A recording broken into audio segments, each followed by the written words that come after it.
तो तमिलनाडु में एक निर्दलीय उम्मीदवार ने वोटरों को वादा कर दिया कि अगर जिता दो तो चांद पर 100 दिन की छुट्टियां और स्विमिंग पूल के साथ मकान दे देंगे। यूपी में एक मंत्री बुर्का पहनने पर रोक लगाने की मांग करते हैं। पश्चिम बंगाल में तृणमूल कांग्रेस के एक नेता शेख आलम ने वोट मांगते हुए कहा कि 30% मुसलमान इकट्ठा हो जाएं तो 4 पाकिस्तान बन सकते हैं। यह वो राजनीति है जो मुद्दों से भटकाती है और भटकाने वालों पर दस्तक देता है आज तक। नमस्कार, मैं रोहित सरदाना आपका स्वागत करता हूं। आप आज तक पर दस्तक देख रहे हैं, जहां आज पहली दस्तक देकर पूछना है कि नौकरी की परीक्षा और भर्ती प्रक्रिया पंचवर्षीय योजना जैसे क्यों लटकी रहती है। आज की दूसरी दस्तक बताएगी एक मुख्यमंत्री तक की ना सुन रहे विभाग ने 25,000 कर्मचारियों की 5 महीने से रोकी गई सैलरी पेंशन पर आपकी दस्तक कैसे सुननी शुरू कर दी। तीसरी दस्तक आज होगी देश की महिलाओं को दिल्ली से आगरा जितनी दूरी पैदल चलकर पानी लाने की मजबूरी पैदा करती समस्या पर। तो शुरू करते हैं आज की दस्तक आपके हित की खबरों के साथ। इलेक्शन कराना आता है, लेकिन रोजगार देने के लिए, सरकारी नौकरी देने के लिए सिलेक्शन करना नहीं आता। चुनाव नहीं रद्द होता, हो जाए तो फौरन चुनाव की तारीख घोषित हो जाएगी। लेकिन अलग अलग राज्यों में नौजवानों की भर्ती परीक्षाएं फौरन रद्द करके उन्हें दोबारा कब कराएंगे, तारीख नहीं आएगी। एक बेटा एक बेटी वर्षों तक मेहनत करके एक नौकरी की परीक्षा में बैठे, इम्तिहान पास करें, नियुक्ति पत्र का इंतजार करते रहें और एक दिन 4 लाइन की सरकारी चिट्ठी आ जाए कि भर्ती प्रक्रिया रद्द की जाती है। जरा सोचिए क्या बीतती होगी उस नौजवान पर। बस यही सोचते हुए आज की पहली खबर देखकर दस्तक दीजिए। उत्तर प्रदेश में लोग पूछ रहे हैं कि जिनके पास नौकरी है उन्हें वेतन नहीं मिल रहा। जैसे जल निगम के 25,000 कर्मचारी जो पहले से रोजगार पाए हुए हैं, उन्हें लेखपाल भर्ती परीक्षा में पास बताया जा रहा है। जैसे दुर्गेश चौधरी, और जो नौकरी की तलाश में भर्ती परीक्षा पास करके चयनित होते हैं उनकी भर्ती परीक्षा रद्द। तो आज दस्तक देकर पूछना जरूरी है कि चुनाव कराना आता है, लेकिन नौजवानों को रोजगार के लिए चुनना क्यों नहीं आता। परीक्षा कराना और भर्ती करना आखिर क्यों रॉकेट साइंस हो गया है। इस बात को समझने के लिए शांति से इन चेहरों को देखिए। झुके हुए कंधे, निराशा से भरी आंखें, तनाव से भरा दिमाग और एक बोझ से दबते जा रहे दिल के साथ अपना शरीर लेकर खड़े ये वो लोग हैं जिन्हें उम्मीद थी कि 2.5 साल पहले दी गई परीक्षा में नौकरी मिलने की अब खुशखबरी आ जाएगी। इनकी माओ ने उम्मीदें पाली थी कि बेटा 2.5 साल बाद ही नियुक्ति की चिट्ठी सरकार दे दे तो मोहल्ले में लड्डू बांट देंगे, मजार पर धागे बांधेंगे, वैष्णो देवी जाएंगे। छोटी बहन की शादी से लेकर झुर्रियों की उम्र में पहुंच चुके माता पिता की दवाई का खर्चा तक इन्हीं युवाओं को उठाना था। लेकिन जानते हैं इनके साथ क्या हुआ। दिसंबर 2018 में यूपी अधीनस्थ सेवा चयन आयोग ने ग्राम पंचायत अधिकारी के 1527 पद, ग्राम विकास अधिकारी के 362 पद और समाज कल्याण पर्यवेक्षक के 64 पदों पर परीक्षाएं कराई। 1953 पदों के लिए 14 लाख नौजवानों ने आवेदन किया। 9 लाख युवा परीक्षा देने बैठते हैं। 2019 में जाकर परीक्षा का रिजल्ट आता है। 2 साल से युवा नियुक्ति पत्र पाने का इंतजार करते रहते हैं और अब परीक्षा कराने के 27 महीने बाद, रिजल्ट निकलने के 19 महीने बाद यूपी का अधीनस्थ सेवा चयन आयोग पूरी भर्ती प्रक्रिया रद्द कर देता है। और ये युवा पूछते हैं हमारे इन 2.5 साल का हिसाब कौन देगा। अब जो 3 साल से अपने आप को चयनित मान के बैठा हुआ है, अब उसका 3 साल की भरपाई सरकार करेगी? नहीं करेगी। जिस उत्तर प्रदेश में 2.5 साल की सत्ता के लिए विचारधारा को नमस्कार करके गठबंधन का चमत्कार राजनीति करती रही, वहां आप सोच कर देखिए कि इन युवाओं की जिंदगी के अहम 27 महीने छीन लिए गए हैं। 27 महीने बाद भर्ती परीक्षा रद्द करने का मतलब है 2.5 साल कहीं भी नौकरी पाने का वक्त इन नौजवानों के हाथों से छीना गया। 27 महीने तक रोजगार पाने की उम्मीदों को जन्म देकर उन्हें मारा गया। 810 दिन तक समाज के सामने रोजगार योग्य बताकर दोबारा इन्हें बेरोजगारों की लाखों की भीड़ में धक्का दे दिया गया। इसीलिए बच्चे अपने परिजनों को भरोसा दे रहे हैं। घर वाले अपने बेटों के कंधों पर हाथ रख रहे हैं कि बेटा अब गलत कदम ना उठाए। सर, उसमें कोई भी कार्ड नहीं लिखा। जैसे एक वो नहीं होता, लग ही नहीं रहा कि रूल ऑफ लॉ चल रहा है। लग रहा है कि एकदम तुगलकी फरमान। 2 शब्द लिख दिया कि भर्ती परीक्षा निरस्त की जाती है। घर वाले कह रहे हैं कि बेटा तुम जो है परेशान न हो, मेरे पास बैठो, मेरे पास लेटो, कोई दिक्कत नहीं है, कोई परेशानी नहीं, तुम रहो। लेकिन वो सांत्वना दे रहे हैं। अब क्या रहे क्या हम लोग। दस्तक में ही 23 फरवरी को हमने चयन के बाद भी 2.5 साल से नियुक्ति पत्र का इंतजार करते इन युवाओं की कहानी दिखाई थी। उन्हीं में से एक है विवेक तिवारी। साधारण सा घर है, सरकारी नौकरी पाने के ऊंचे सपने जी तोड़ मेहनत के बाद इन्होंने यहीं पर बुने। सिस्टम ने लेकिन चुना हुआ बेरोजगार बनाकर छोड़ दिया। चयनित होने के बावजूद भी हम बेरोजगार हैं और समाज में एक बुरी नजर से देखे जा रहे हैं और हम अपने आप को प्रदर्शित नहीं कर पा रहे हैं और मनोदशा ये चल रही है। घर वालों को ये लग रहा है, वो इस बात से डर रहे हैं कि हम लोग खुद न सुसाइड करने जाके, वो हमको समझा रहे हैं, हम उनको समझा रहे हैं। सवाल सिर्फ अब इतना सा है कि अगर लोकतंत्र में चुनाव जिम्मेदारी के साथ कराया जा सकता है तो रोजगार के लिए युवाओं को सही से चुनने का काम भी जवाबदेही के साथ कराया जाए। रोजगार के लिए अटकाने, भटकाने, लटकाने वाली संस्थाओं पर दस्तक जरूरी है। समर्थ श्रीवास्तव के साथ कुमार अभिषेक, लखनऊ आज तक। सिर्फ भर्ती परीक्षा ही पूरी रद्द नहीं की गई है, बल्कि उत्तर प्रदेश में अन्य दूसरे विभागों से जुड़े 2047 पदों के लिए तैयारी कर रहे लाखों नौजवानों की होने वाली परीक्षाओं को भी टाल दिया गया। इनकी तारीख बाद में बताई जाएगी। सवाल यह कि टालना इतना आसान है तो कराना मुश्किल क्यों है? आखिर परीक्षा रद्द क्यों हुई? क्या कोई और रास्ता नहीं था? उत्तर प्रदेश की राजधानी लखनऊ में गुरुवार दोपहर ग्रामीण विकास मंत्री मोती सिंह का लाव लश्कर आता दिखता है। सहयोगी कार का दरवाजा खोलता है, मंत्री उतरते हैं। जिनके पास भर्ती रद्द होने वाले निराश युवाओं का पक्ष जानने के बाद संवाददाता समर्थ पहुंचे, क्योंकि यही वो मंत्री हैं जिन्होंने परीक्षा में धांधली की शिकायत की थी, जिसके बाद पूरा एग्जाम ही 3 साल बाद रद्द हो गया। इनके करीब पहुंचकर आज तक संवाददाता ने सवाल पूछना चाहा। मैं समर्थ हूँ आज तक से, आपसे मैं आपकी आवाज़ भी आया था, छोटा सा आपसे सवाल लेना है, उसके बाद अब जरा खाली हो जाए, सब निकलना है। ये अच्छा हुआ मनोज जी कार्यक्रम में होता कि पंचायती राज वाले। सर बस एक थोड़ा सा लेना है, 2 मिनट। ये कर ले सर, 2 मिनट कर ले इसको, 2 मिनट से लगेगा। अच्छा नहीं लगेगा, आप यहीं पे कर लेते हैं, आइए 2 सेकंड लगेंगे सर, आ जाइए, आ जाइए। सर वही जो कल परीक्षाएं सर निरस्त हुई हैं, उसको लेकर टिप्पणी नहीं। घर पे बेटा चाय भी पीजिए तब, सर लेट है। अरे बच्चों की होली काहे खराब करा रहे हैं? थोड़ा सा कर लें इसको, मेरी बात मान लीजिए, हमारी माना। अब आप सोचिए, जिन मंत्री की शिकायत पर एक पूरी भर्ती परीक्षा रद्द हो जाती है, वो चाय पर बात करना चाहते हैं, युवाओं की समस्या पर नहीं। तो अब समझते हैं कि आखिर परीक्षा रद्द क्यों हुई और परीक्षा कैसे होती है। ये भर्ती एग्जाम OMR शीट पर विकल्प चुनकर कराया गया था। परीक्षा में छात्र कार्बन कॉपी लगाकर 3 OMR शीट भरते हैं, जिनमें से प्रमुख शीट से तय होता है कि कौन पास कौन फेल। दूसरी शीट चयन आयोग के कोष में जमा होती है। तीसरी शीट छात्रों को ले जाने के लिए मिलती है। जांच में दावा है कि 136 छात्रों की OMR शीट आयोग में तो खाली मिली, लेकिन प्रमुख शीट पर सही जवाब टिक किए गए थे। इसलिए इन छात्रों की दलील है कि जो मछली भर्ती परीक्षा का तालाब गंदा कर रही है, उसे बाहर निकालना न्याय होगा या फिर पूरे तालाब का पानी ही सुखा देना इंसाफ है। एक ये बात नहीं समझ में आती है, किसी भी भर्ती प्रक्रिया में सुप्रीम कोर्ट के ऑर्डर्स हैं कि जब तक हम उसमें सेग्रीगेट कर सकते हैं किसी पर्सन को जो गलत किया है, उस भर्ती प्रक्रिया के प्रोसेस को नहीं हम निरस्त कर सकते। इस सवाल के साथ संवाददाता कुमार अभिषेक अब पहुंचते हैं उस यूपी अधीनस्थ सेवा चयन आयोग के चेयरमैन के पास, जिनकी जिम्मेदारी है नौकरी दिलाना और परीक्षा पारदर्शिता से कराना। वो अवसर देखिए मिलेगा, क्योंकि जो 9.5 लाख बच्चे बैठे हैं जिन्होंने एक उम्मीद के साथ एग्ज़ाम दिया था, उनके साथ कहीं ना कहीं उनके साथ उचित नहीं हो रहा था।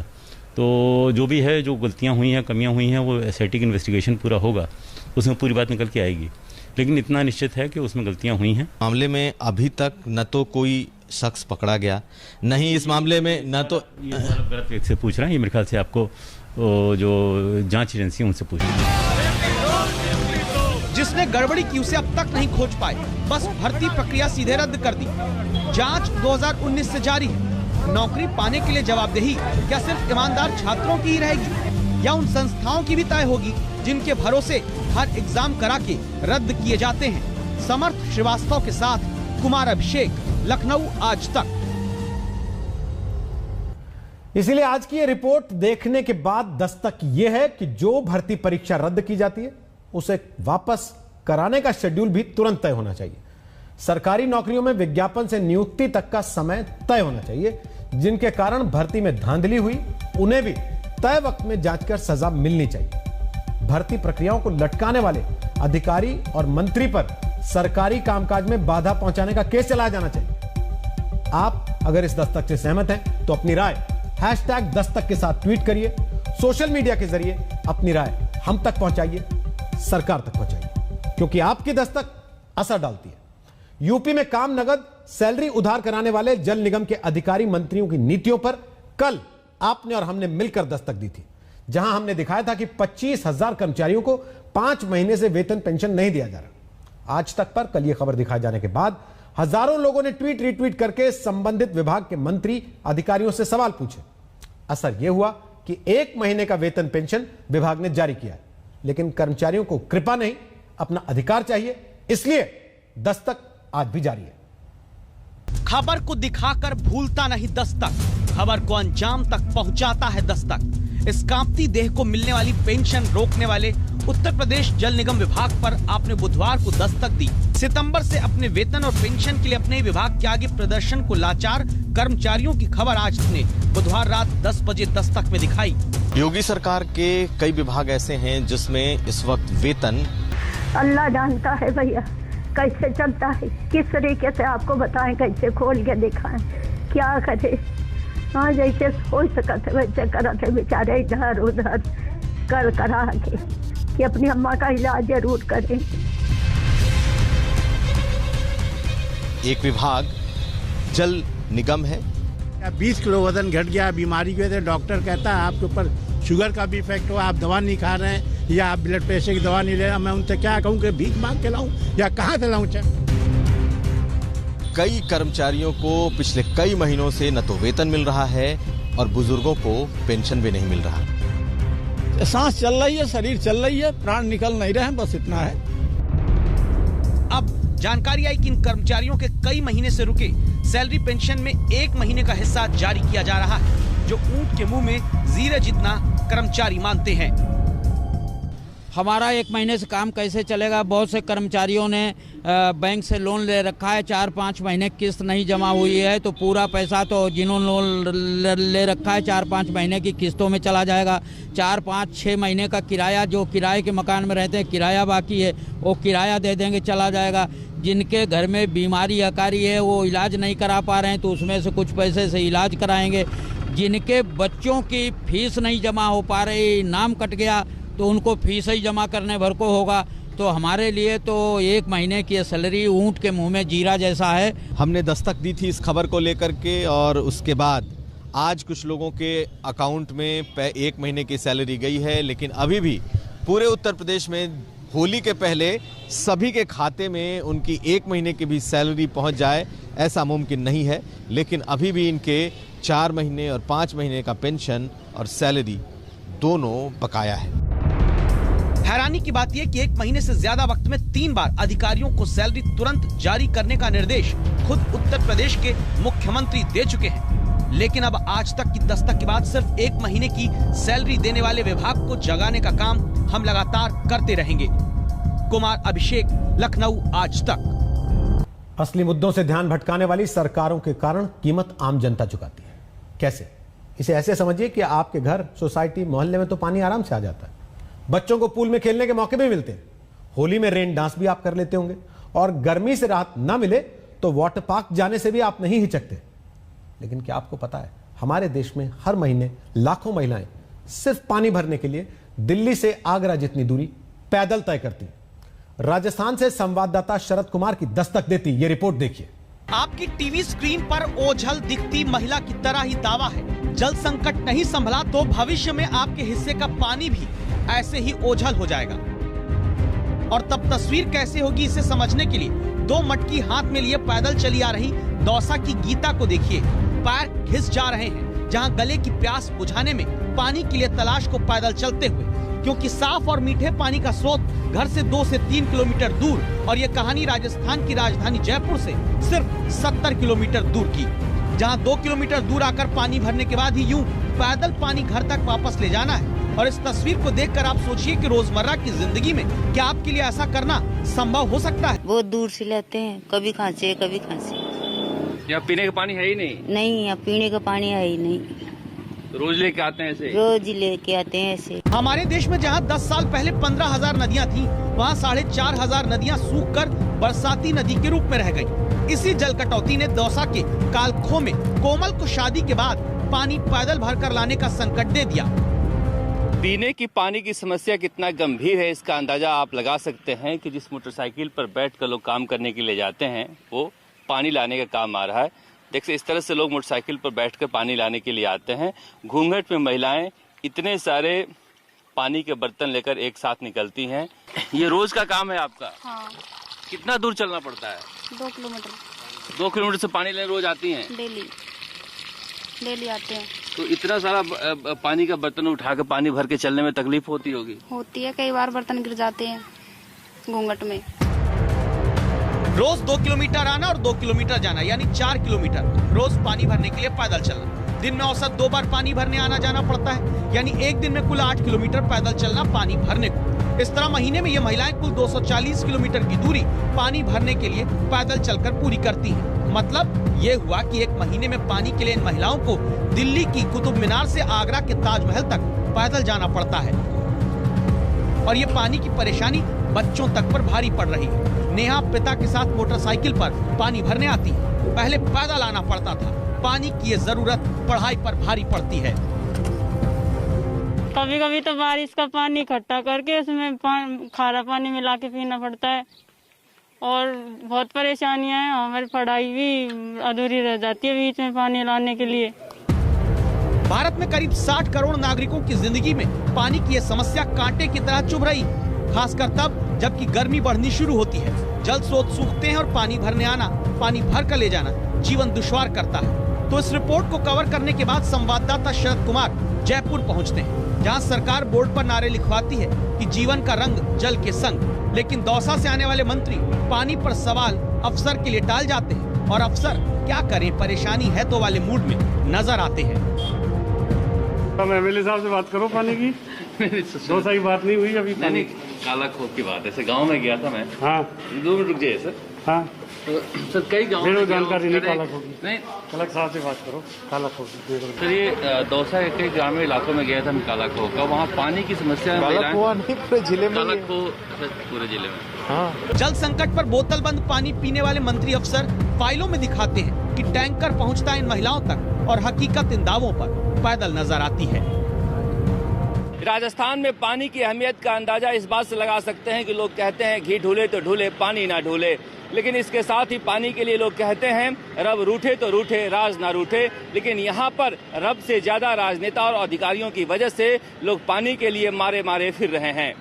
कैमरामैन की शर्मा और संदीप के साथ शरद कुमार, जयपुर, आज तक। आज आपको शहर में भले ही पानी के लिए पैदल ना चलना पड़े, लेकिन अगर पानी की बर्बादी रोकना शुरू नहीं किया गया तो यकीन मानिए आपको, हमको भी अपने शहर में सुबह ऑफिस जाने से पहले पानी लाने के लिए कई कई किलोमीटर दूर स्रोत की तलाश करनी पड़ सकती है।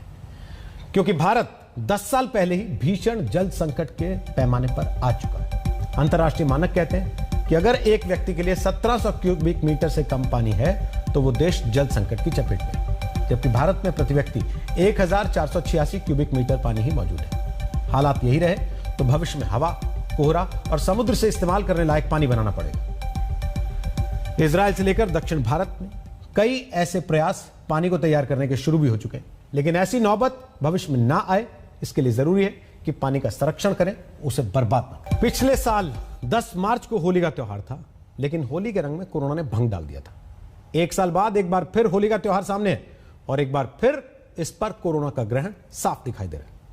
काशी में मसान की होली से त्योहार की मुनादी तो हो गई है, लेकिन होली और शब बारात पर अगर लोग इकट्ठा ज्यादा हुए तो संक्रमण का खतरा भी बढ़ सकता है। औघड़ भस्म से स्नान कर रहे हैं, उछल रहे हैं, कूद रहे हैं। भगवान शिव के गण मस्ती में नृत्य कर रहे हैं। भगवान शंकर का डमरू बज रहा है, घंट, घड़ियाल और मृदंग की आवाज गूंज रही है। अद्भुत, अविश्वसनीय और अकल्पनीय नजारा दिखाई दे रहा है। ये भगवान शिव की नगरी काशी का महाश्मशान हरिश्चंद्र घाट है, जहाँ कभी चिता की आग ठंडी नहीं पड़ती। यहाँ पर चिता की भस्म से हरिश्चंद्र घाट के श्मशान पर चिता भस्म की होली के साथ ही होली के त्योहार की शुरुआत मानी जाती है। ऐसी मान्यता है कि रंग भरी एकादशी के बाद बाबा विश्वनाथ चिता भस्म की होली खेलने स्वयं महाश्मशान में आते हैं। इस बार भी मसान में होली से पहले शोभा यात्रा निकाली गई, जिसमें मां पार्वती, मां काली के साथ भगवान शिव निकले तो उनके साथ उनके गण भी निकले। बाबा कीनाराम आश्रम से भगवान शिव की ये बारात निकली और महाश्मशान हरिश्चंद्र घाट पर पहुंची, जहां मसान में भगवान भोलेनाथ ने अपने गणों के साथ जमकर होली खेली। देखिए ये चिता की भस्म है और आज यही शिव और उनके गणों का श्रृंगार है, क्योंकि बाबा भोलेनाथ अड़भंगी है और चिता भस्म से ही श्रृंगार करते हैं। इसीलिए यहाँ भी चिता की भस्म को एक दूसरे पर उड़ाकर खुशियां मनाई जा रही हैं। के पास चिता भस्म है, वो भस्म का ही श्रृंगार करते हैं, तो चिता की जो वहाँ धूल थी उसी को उड़ा करके एक दूसरे के ऊपर फेंक करके सभी भोले बाबा और बाबा के जो गण थे वो लोग खुशियाँ मना रहे थे। और वही परंपरा धीरे धीरे हमारे काशी में अनादिकाल से चली आ रही है। काशी के मसान में होली की परंपरा अनादिकाल से चली आ रही है। हजारों लोग हर साल इस होली के साक्षी बनते हैं। बनारस की सबसे फेमस होली है कि मसान में यहाँ भोलेनाथ राख से इंसानों के राख से होली खेलते हैं। बहुत इंजॉय होता है, पार्टी जैसी लव, बहुत अच्छा लगता है। हम लोग भी यहाँ पे देखने आते हैं। श्मशान में होली से ही बनारस की होली के त्योहार की शुरुआत मानी जाती है, लेकिन इस बार की होली पर कोरोना का साया पड़ गया है। प्रशासन ने होली की गाइडलाइन बना दी है, लेकिन मसान की होली में ना तो कोई गाइडलाइन दिख रही है, ना ही कोरोना का डर। बाबा की इतना इच्छा है कि यहाँ इतनी कोरोना की बाडी हमने जलवाए, आज तक हमारे क्षेत्र में किसी कोरोना नहीं पकड़ा। हम लोग बाबा के आशीर्वाद से जीते हैं और उनके आशीर्वाद से खाते हैं। काशी के मसान की चिता भस्म से होने वाली होली के साथ त्योहार की शुरुआत की मुनादी हो गई तो ब्रज मंडल में होली के रंग उड़ने लगे, फाग गूंजने लगे। बांके बिहारी के मंदिर में फूलों की होली से ऐसे रंग उड़े कि लगा जैसे फूलों में सज रहे हैं श्यामा कुंज बिहारी। वृंदावन के भगवान बांके बिहारी के दरबार में फूलों की होली के साथ त्योहार की शुरुआत हुई तो नंदगांव में लठमार होली का आयोजन हुआ। ऐसा माना जाता है कि लठमार होली की परंपरा ब्रजधाम में सदियों से चली आ रही है। फूलों की होली और लठमार होली के बाद वृंदावन में रंग भरी एकादशी पर खूब रंग और गुलाल उड़े। हजारों का हुजूम बांके बिहारी मंदिर में इकट्ठा हो गया। यूपी के धार्मिक नगरों से होली की शुरुआत तो हो गई है, लेकिन होली के रंग में लोग भूल जा रहे हैं कि कोरोना अभी कहीं गया नहीं है। इस भीड़ को देखिए, इसमें जैसे हर शख्स कोरोना के खतरे से बेखबर है। चेहरे पर मास्क गायब है, सोशल डिस्टेंसिंग की बात ही बेमानी है। डॉक्टर समझा रहे हैं, सरकार सावधान कर रही है, लेकिन होली के रंग के साथ तमाम गाइडलाइंस भी हवा में उड़ रही हैं। वाराणसी से रोशन जायसवाल के साथ मदन गोपाल शर्मा, मथुरा, आज तक। महाराष्ट्र, गुजरात, केरल, कर्नाटक और पंजाब जैसे राज्यों में कोरोना की रफ्तार बढ़ रही है। महाराष्ट्र के परभनी, नांदेड़ और बीड़ में लॉकडाउन की नौबत आ गई। मध्य प्रदेश के भोपाल, इंदौर, जबलपुर के बाद 4 और शहरों में रविवार को लॉकडाउन का फैसला करना पड़ा। अब 29 मार्च को होली है। तमाम राज्य सरकारों ने होली के सार्वजनिक समारोह पर पाबंदी लगा दी। भीगने में कोविड का खतरा मंडरा रहा। देश में कोरोना ने फिर रफ्तार पकड़ ली है। होली के त्योहार पर कोरोना की छाया पड़ गई है। महाराष्ट्र में कोविड संक्रमण कहर ढा रहा है, तो वहीं पंजाब, केरल, कर्नाटक, गुजरात और छत्तीसगढ़ में कोरोना संक्रमण की रफ्तार लगातार बढ़ रही है। इन 6 राज्यों में 81% मामले सामने आए हैं। इसके अलावा दिल्ली और हिमाचल प्रदेश में भी कोरोना संक्रमण के मामले बढ़ रहे हैं। इन राज्यों में अगर होली पर सावधानी नहीं बरती गई तो कोरोना का कहर बढ़ सकता है। कहीं पर भी अगर लोग इकट्ठा हों और कोविड अप्रोप्रिएट बिहेवियर ना हो तो हम वायरस को फैलने का मौका दे रहे हैं, क्योंकि ये एक सुपर स्प्रेडिंग इवेंट बन जाते हैं।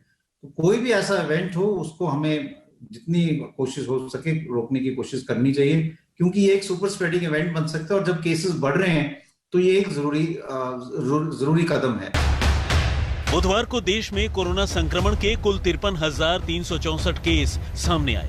ये 23 अक्टूबर के बाद से सबसे बड़ा आंकड़ा है। इसके साथ ही सक्रिय केसों की तादाद 3,96,889 हो गई है। बुधवार को देश भर में कोरोना से 248 लोगों की मौत हो गई। महाराष्ट्र में बुधवार को 31,855 केस सामने आए, जबकि दिल्ली में बुधवार को कोरोना संक्रमण के 1,254 केस सामने आए।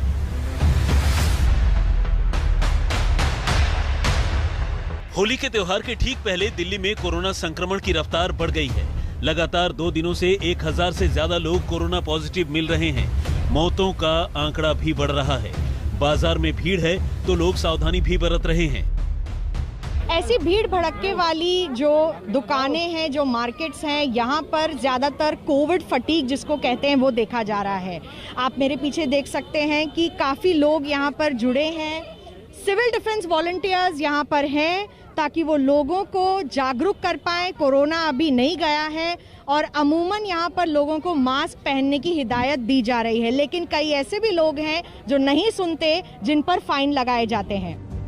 कोरोना की तेज रफ्तार को देखते हुए तमाम राज्यों की सरकारों ने होली के त्योहार पर गाइडलाइन जारी की है, तो कई राज्यों में होली और शब-ए बारात के सार्वजनिक समारोहों पर पाबंदी लगा दी गई है। इन राज्यों में शामिल हैं महाराष्ट्र, गुजरात, हरियाणा, ओडिशा, दिल्ली और चंडीगढ़।